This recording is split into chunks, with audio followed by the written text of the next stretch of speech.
Hi friend, नमस्कार। मु रानी आपण मानक स्वागत करुच्ची मो चैनल को। आपण मानक पई मु नहीं आसी गोटे मजादार रेसिपी। तो देखिबा आमे तार सामग्री कौन कौन लागिबो। चलंतु देखिबा।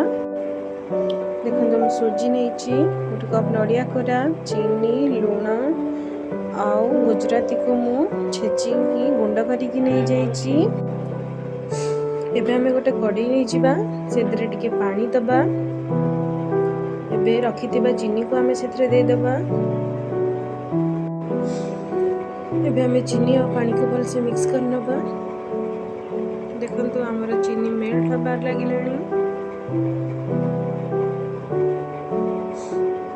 हमर चीनी एबे पूरा पूरी मेल्ट हो जाईची।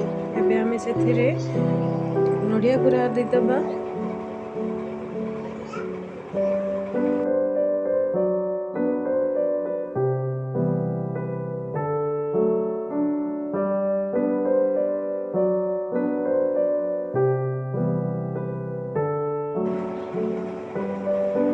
एबे हमें सेथरे टिके सूजी दे दबा। सूजी देले टिके क्रंची हबो, सेथि पई मु सूजी दउची।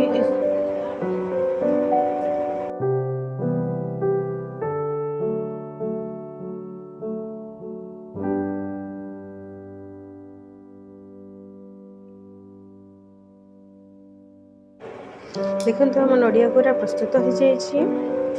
देखंतु एबे हम रखिथिबा गुजराती को दे दबा सेथरे आ ताको भलसे गोळी नबा। एबे गोटे कड़ाई नहीं कि सेथरे सूजी को दबा आ सूजी को भलसे भाजी नबा। देखंतु हमर सूजी एबे भलसे भाजी ही गलानी।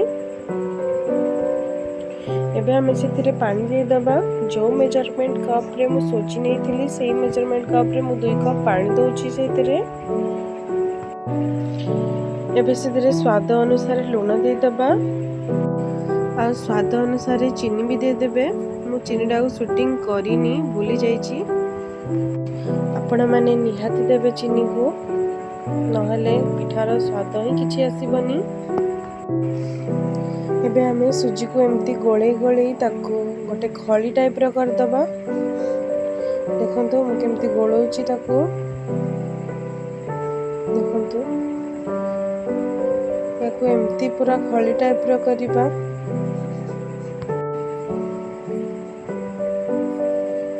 देखंतु ये हमर एबे पिठा करबा को रेडी हो जाईची। एबे हमें ताको गोटे रोल शेप करबा। देखंतु मु करूची, ताको दुई भाग कर नबा।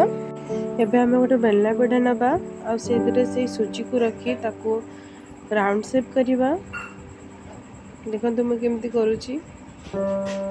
मो राउंड हेलानी, सेत पई मु गोटे कंसा रखी की ताको राउंड शेप कली। देखंतु केमती राउंड शेप हो गला।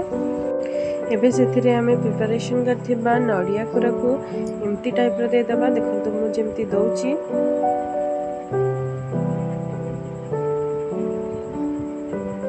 एबे हम ताको राउंड राउंड करी की एमती मोड़ी नबा। एबे राउंड शेप हो साला परे ऊपर भी एमती मोड़ी नबा, देन तळ पटु भी एमती मोड़ी नबा। देखंतु केमती करूची। एबे ताको हमें शेप टिके दे दबा।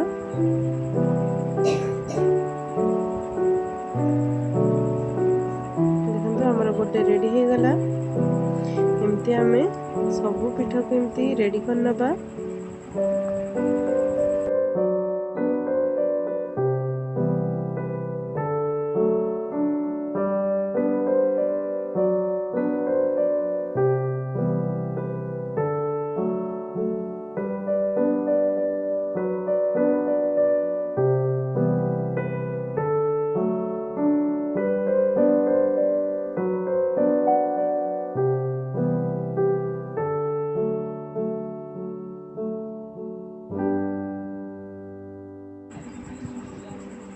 देखंतु मु सब पिठा को एमती रेडी कर नेची।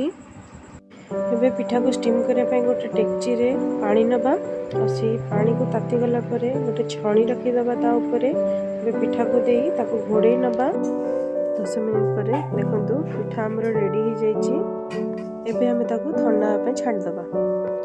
देखंतु पिठा एबे ठंडा हो जाइछि। मु प्लेट को बाहर कर भी देइछि। एबे गोटी छुरी सहाय्य रे आमे पिठा को एमती राउंड राउंड शेप रे काटि नबा। एमिति सब पिठा को आमे राउंड राउंड करिके काटि नबा।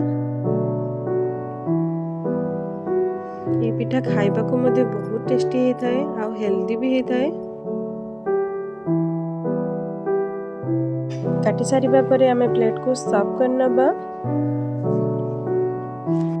जदि रेसिपीटी मोर भल लागिला ताहले लाइक कमेंट सब्सक्राइब करिया को बिल्कुल भी भूलिबेनी। मु एमिति आपना मनक पई मजादार रेसिपी सब नै आस्थिबी। रहुची नमस्कार।